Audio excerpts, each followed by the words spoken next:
Ini cerita pertama kali saya menuju ke Pulau Sumatera, tanpa persiapan, hanya untuk bertemu sang idola.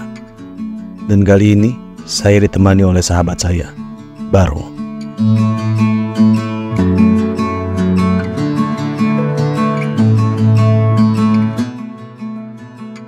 Dan tibalah saya di kota Bengkulu. Ini pertama kalinya dalam hidup saya menginjakkan kaki di kota Bengkulu. Sendiri, tanpa teman, jauh dari keluarga, berbeda pulau, dan tidak mengenal siapapun. Oh iya, Bengkulu ini merupakan satu dari sekian banyak daerah di Indonesia yang menyimpan sejarah banyak bagaimana Indonesia bisa merdeka. Mari kita telusuri Bengkulu, bumi Raffles. Begini ceritanya. Halo, selamat siang teman-teman. Selamat datang di channel aku dan Nusantara. Ini berarti part keberapa gua ada di Bengkulu sekarang. Lanjutan dari episode kemarin. Kalau kalian belum nonton, boleh nonton yang kemarin-kemarin gitu ya. Dan gua mau menelusuri apa aja yang ada di kota Bengkulu. Karena ternyata tuh Bengkulu bagus pol men. Tempat bersejarahnya banyak. Banyak momen-momen penting juga ditemukan di sini ya, terjadi di sini. Kayak misalnya bunga Rafflesia itu ditemukan di Bengkulu dan khas Bengkulu kan ya. Lalu Inggris itu ada di sini gitu ya, menjajah banyak sekali di sini. Menjajah, bukan menjajah juga sih sebenarnya, karena gua bingung tuh sebenarnya Indonesia dijajah apa enggak sih? Karena mereka tuh sebenarnya bayar loh upeti, bayar gaji rakyat Indonesia tuh yang kerja sama mereka tuh mereka bayar loh. Cuma disikat. Udah ada korupsi zaman dulu tuh. Ternyata dari dulu gitu kan. So kita akan ke sana. Lalu kita mau pertama ke ini dulu kali ya, Benteng Marlborough. Kita pertama akan ke situ. Lalu selanjutnya mungkin akan ke Pantai Panjang, rumah pengasingan Bung Karno. Dan di mana Bung Karno juga ketemu Ibu Fatmawati yang menjahit bendera Indonesia tuh zaman dulu. Ketemunya di sini nih. Pertama kali cinlok ya. Bung Karno diasingkan terus cinlok dia. Oke, yuk kita gas dulu ya men. Saya bergegas keluar hotel menuju ke tempat wisata pertama di kota Bengkulu, Fort Marlborough atau Benteng Marlborough. Merupakan benteng tua peninggalan kerajaan Inggris. Letaknya tidak terlalu jauh dari hotel saya. Dan jujur saja, tidak ada yang saya kenal di kota ini. Tapi itulah perjalanan. Biarkan takdir yang menuntun kita.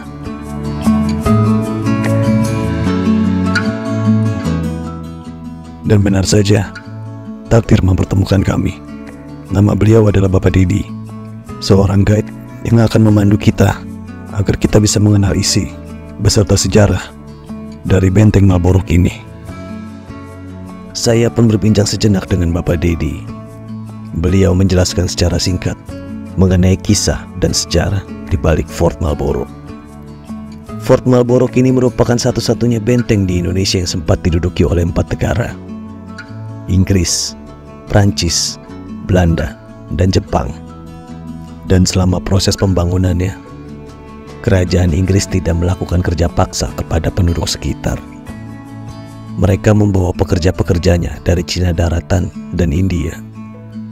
Maka wajar saja kalau di sekitar benteng ada kampung Cina dan kampung Keling. Oh iya, Benteng Marlborough ini dibangun tidak jauh dari tempat yang dulunya merupakan pelabuhan. Selain berfungsi untuk menghalau serangan, benteng ini juga berfungsi untuk mengawasi arus lalu lintas dari pelabuhan.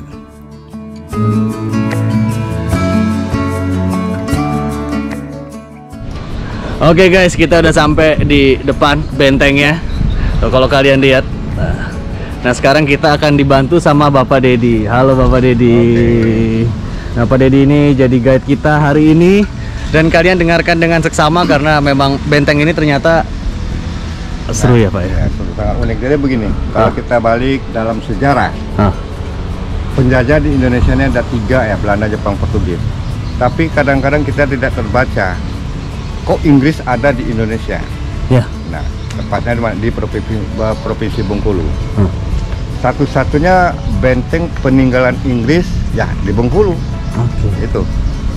Jadi kita tahun berapa Inggris masuk ke Bengkulu? Nah ini 1685 Inggris menginjakkan kaki ke Bengkulu. 1685. 1685. Satu komitmen yang dicari Inggris ini karena apa? Bengkulu dulu kaya rempah, lada, cengkeh, pala. Oke. Nice, bener. Lada, cengkeh. Makanya dia berlayar 8 bulan menginjakkan kaki Bengkulu hanya mengejar rempah. Rempah-rempah itu yang dominan saat berisi Bengkulu. Nah, dia kedatang Bengkulu ini itu tadi setelah mempunyai kata sepakat dengan kerajaan-kerajaan Bengkulu, sehingga dia minta izin membangun sebuah benteng ini yang difungsikannya satu untuk bertahan, berlindung, intinya kantor perdagangan. Kantor perdagangan Inggris, East India Company. Nah, 5 tahun masa pembangunan ini Inggris tidak melibatkan pribumi. Orang selalu mengatakan siapa yang membangun pribumi? Tidak. Inggris sengaja membawa pekerjanya dari India, makanya kita ada Kampung Keling. Kampung Keling itu yang membangun benteng itu selama 5 tahun. Dan ada lagi satu etnis, yaitu Kampung Cina. Ya, itu Kampung Cina itu ada gapuranya, men. Nah, Cina itu dulu pekerja perkebunan Inggris. Pekerja perkebunan Inggris. Nah, dalam sejarah tidak ada satu benteng yang diduduk 4 negara. Nah, inilah 4 negara. Ya. Bagus di sini. Inggris yang membangun 1714 sampai 1719, diambil alih perebutan, diserang, dikuasai oleh Prancis 1760 sampai 63. Akhirnya Prancis tidak tahan menduduki benteng ini. Kenapa? Bengkulu pada waktu itu dengan endemik dengan penyakit malaria. Akhirnya diserahkan lagi sama Inggris secara cuma-cuma. Setelah itu, nah inilah yang terjadi, sayang. Kalau tidak Bengkulu ini ditukar dengan Singapura, kebetulan Singapura Melaka diduduki oleh Belanda. Inggris masih bertahan Bengkulu, tentunya Bengkulu ini maju. Malaysia, Singapura tidak ada. Akhirnya dalam surat Traktat London 1825, Inggris pindah ke Singapura, Belanda masuk Bengkulu. Nah, berapa lama pertukaran Belanda? jadinya? Ya, pertukaran. Bukan guling. Inggris pindah ke Singapura, Belanda masuk. Berapa lama Belanda masuk di Bengkulu ini, di benteng ini? 115 tahun. 1825 sampai 42. 1940 negara Belanda diserang Hitler, kalah dalam berkecamuk, masuklah Jepang. Coba teman-teman bayangkan, Jepang 3 tahun, 40 sampai 42. Jadi 4 negara, Inggris, Prancis, Belanda, Jepang. Nah, benteng ini dibangun di atas Bukit Karang di pinggir laut. Nanti kita bisa lihat luas benteng 2,7 hektar, dikelilingin parit kering dan banyak ruangan. Nah, fungsi ruangan itulah yang digunakan ini sebagai kantor, ada tahanan, tempat tinggal dan lain-lain. Yuk, kita masuk. Let's go, kita masukkan, ini seru sih. Dan akhirnya kami pun masuk ke dalam benteng. Dan betapa terkejutnya saya melihat arsitektur bangunan dari peninggalan kerajaan Inggris ini. Besar, megah, dan kokoh. Hampir 80% dari kondisi bangunan ini masih asli. Hanya ada pemugaran sedikit di bagian genteng dan lantai. Setelah memasuki pintu masuk yang besar, kita akan melihat ada makam. Dan biarkan Bapak Didi menjelaskan kepada kita. Wah, di sini kita bisa melihat ada 3 makam. 3 makam. Ini benteng ini dipimpin oleh seorang residen gubernur, yang bernama Thomas Farr. Thomas Farr. Asistennya Charles Murray, asistennya. Tentaranya Kapten Robert Hamilton. Siapa? Kapten Robert Hamilton. Kapten Robert Hamilton. Yang mati dibunuh oleh masyarakat. Dia? Oh, ini. Oh, ini nama-namanya, men. Kenapa mati dibunuh masyarakat, Pak? Nah, semasa dia memimpin, dia arogan. Mempersulit, menekan, menindas. Salah satu yang lebih dia mempengaruhi itu pengadilan. Jadi para pekerja dengan upah murah, dan sehingga pada waktu itu masyarakat sangat emosi dan jengkel. Seolah dia nih tidak beradaptasi lah, tidak mematuhi perjanjian yang ada. Akhirnya secara belak-belak masyarakat membunuh dia di tahun 1807. Karena Fort Marlborough sudah ditetapkan sebagai tempat situs bersejarah oleh pemerintah kota Bengkulu, maka wajar saja banyak area yang sudah berubah fungsi menjadi museum. Salah satunya ruangan ini. Dulunya tempat ini merupakan penjara bagi tahanan perang. Dan ini yang membedakan benteng bangunan kerajaan Inggris dengan negara lainnya. Mereka sangat memperhatikan tata letak dapur, ventilasi, dan kenyamanan orang-orang yang menempati benteng ini. Walaupun tempat ini gelap, tanpa kipas, tanpa AC, tapi udara di dalam benteng ini jauh lebih dingin dibanding dengan area terbuka di luar sana. Kita masuk ke ruang tahanannya, ada sejarahnya. Oh, ini ruang tahanannya. Oke. Selain penjara yang sudah berubah fungsi menjadi museum, banyak juga area di benteng ini yang menjadi sarana untuk menjelaskan betapa besarnya dan kayanya kota Bengkulu, dan juga menjelaskan bagaimana Bengkulu menjadi bagian dari kemerdekaan Indonesia. Dan selanjutnya, Bapak Didi mengajak saya untuk melihat sisi atas dari benteng Marlborough. Terlihat sekali bagaimana matangnya perencanaan pembangunan dari kerajaan Inggris. Mereka mempunyai 2 jalur untuk naik ke bagian atas benteng. Satu untuk prajurit, jalur satu lagi untuk mengangkat meriam naik ke atas benteng. Di sini Bapak Didi menjelaskan kepada saya bagaimana kualitas dari lantai yang ada di bagian atas ini.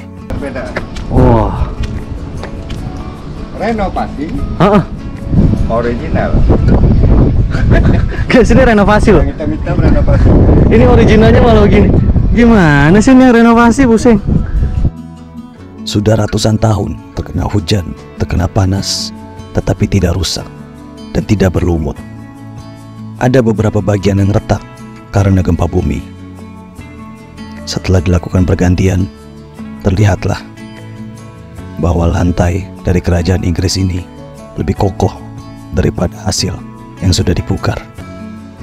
Karena yang sudah dipugar cenderung berlumut dibanding dengan yang asli buatan kerajaan Inggris. Bapak Didi juga menjelaskan kepada saya mengenai kemiringan lantai yang tak kasat mata. Fungsinya adalah jelas untuk mengalirkan air saat terjadi hujan, supaya tidak ada genangan di bagian atas. Ini melengkung, men? Iya. Ya, ada pembuangan.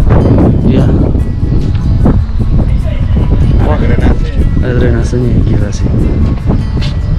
Kalau kita kan bangun datar, makanya lumut, Iya. air tergenang. Iya. Bener. Bapak Didi juga menjelaskan beberapa genteng yang sudah rusak termakan usia, dan sangat bisa terlihat mana genteng yang asli dan mana genteng yang sudah dipugar. Sama Ini lokal. Ini lokal. Baru ganti udah lumutan. Oke. Nah ini nah, ini aja bedanya. Lokal yang cap Belanda punya tulis Komponen Pabrik Ban F. Beda kan? Udah lumutan semua yang lokal ya. Ini belum. Setelah lelah menjelajahi benteng Marlborough yang besar ini, saya dan Bapak Didi memutuskan untuk beristirahat dan merokok sejenak. Kami berdua bertukar pikiran tentang Indonesia. Kesimpulannya, Bapak Didi cukup menyayangkan karena Indonesia pada akhirnya dijajah oleh Belanda. Karena Belanda tidak mengenal tradisi untuk mencerdaskan negara jajahannya, berbeda dengan Inggris. Dan bisa kita lihat bagaimana sekarang Malaysia, Singapura, dan India maju, sedangkan kita tidak. Setelah berbincang cukup lama, akhirnya saya memutuskan melanjutkan perjalanan mengeksplor kota Bengkulu.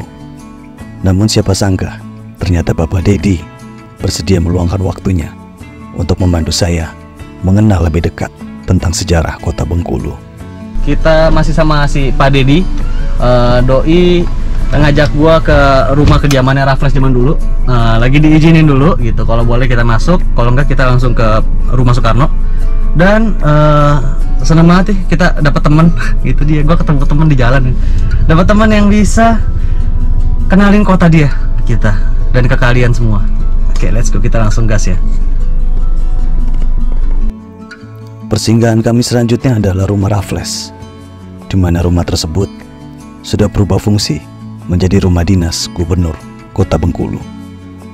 Sebenarnya area ini bukan area yang bisa dimasuki oleh sembarang orang, tetapi Bapak Dedi meminta izin sehingga kami akhirnya bisa masuk, hanya sebatas sampai halaman saja. Tujuan kami selanjutnya ke rumah pengasingan Bung Karno. Ya, kalian tidak salah dengar, Bung Karno pernah diasingkan di kota Bengkulu. Di kota ini pula lah Bung Karno dan Ibu Fatmawati bertemu. Maka tidak heran kalau Bengkulu menjadi satu dari sekian tempat yang menyimpan sejarah besar bagaimana Indonesia bisa merdeka. Oke guys, sampai rumah pengasingan Bung Karno 5.000. Oke. Wah, bagus loh ini rumah pengasingannya, Pak. Iya. Dilihat itu tuh, apa istilahnya, tertata rapi. Tertata rapi ya. Rumah pengasingan Bung Karno ini masih berdiri tegak, walaupun sudah melalui proses pemugaran untuk mempertahankan kondisi aslinya. Kalau kita masuk ke dalam, kita bisa melihat bagaimana darah seni mengalir di jiwa Bung Karno. Terlihat dari beberapa koleksi baju hasil desain dari presiden pertama kita, Insinyur Soekarno. Nengok dikit ya. Iya, siap, silakan. Oh, ini apa kamarnya? Iya. Sorry ya, Pak. Iya. Makasih. Oke. Kamar yang baru kamu itu. Keranjangnya ini ya? Iya. Kalau kamarnya udah dikali-kali. Oh, kasurnya udah ganti. Oke. Ada aja ya, Mas. Oke. Maksudnya kerangkanya ini masih asli? Ininya ya? Iya. Udah ganti. Tempo dulu. Oke. Berarti ini harusnya ada kelambunya kan? Ya, udah Iya. rusak ya. Udah rusak. Ini Fatmawati. Iya. Ibu Fatmawati. Nanti ke rumahnya. Oke, ntar kita ke rumahnya. Ini baju-bajunya? Baju Tonil Monte Carlo. Tonil Monte Carlo. Siapa tuh? Sanggar. Ya, teater itu. Soekarno di sini membuat satu sanggar namanya Monte Carlo. Membuat satu Sanggar. Sanggar. tangga. Sanggar. Sanggar. Sanggar tari. Oh, sanggar tari. Oke, dibikin sanggar tari. Baru ngerti. Makasih, Pak. Iya. Itu ada bajunya lagi. Ada ya? Iya, ini. Berarti ini rancangannya Bung Karno. Iya. Gokil. Rumah pengasingan Bung Karno ini masih sama seperti rumah zaman dulu. Halaman yang luas, dapur di bagian belakang, kamar pembantu atau ART yang terpisah dari bangunan rumah, juga terdapat sumur untuk menimba air. Oh iya, sumur ini dipercaya oleh masyarakat sekitar dapat memberikan keberuntungan apabila kita mencuci muka dengan air tersebut. Katanya, banyak caleg atau calon DPR yang datang ke sini hanya untuk mencuci muka di sumur. Rasanya di sini Kita cobain aja rasa airnya. orang-orang mau calon, orang mau ini pasti dia sini cuci muka. Oh gitu. Iya, setiap orang mau calon segala macam. Bening. Oh iya lo bening, Mas. Coba. Dingin lagi. Padahal panas loh. Dingin loh, Man.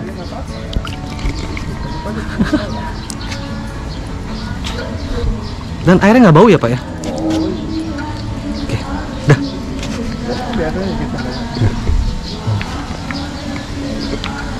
Dingin loh airnya, seger loh. Perjalanan kami selanjutnya ke rumah Ibu Fatmawati dengan desain rumah panggung terbuat dari kayu dan dominasi warna coklat. Kita harus menaiki tangga jika mau memasuki rumah Ibu Fatmawati. Di dalamnya terdapat beberapa peninggalan barang yang pernah digunakan oleh Ibu Fatmawati. Beberapa foto, juga bendera, serta mesin jahit yang pernah digunakan oleh Ibu Fatmawati untuk menjahit bendera merah putih. Oh iya, rumah peninggalan Ibu Fatmawati ini masih dijaga oleh saudara langsung dari Ibu Fatmawati. Fatmawati lebih jelas itu tahu ya. Serius, Bapak sepupunya Ibu Fatmawati? Dengan Bapak siapa?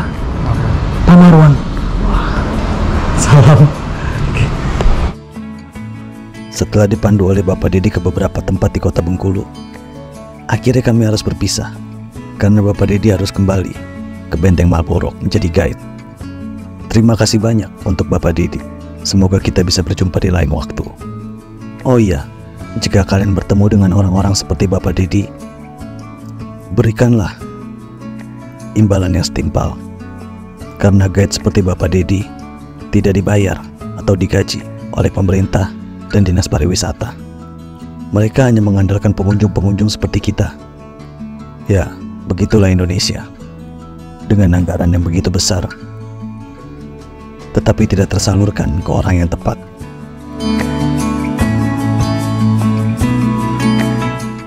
Akhirnya saya tiba di tempat terpenting di kota Bengkulu, Pantai Panjang.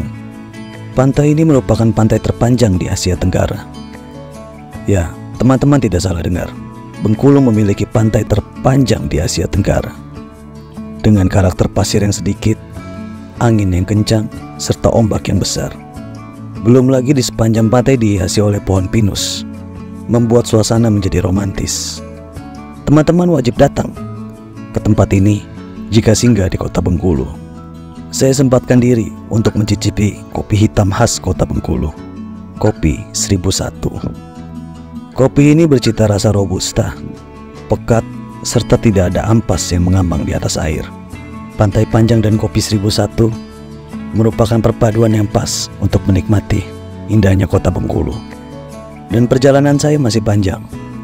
Besok saya akan mencoba keluar dari daerah Bengkulu. Sampai besok teman-teman.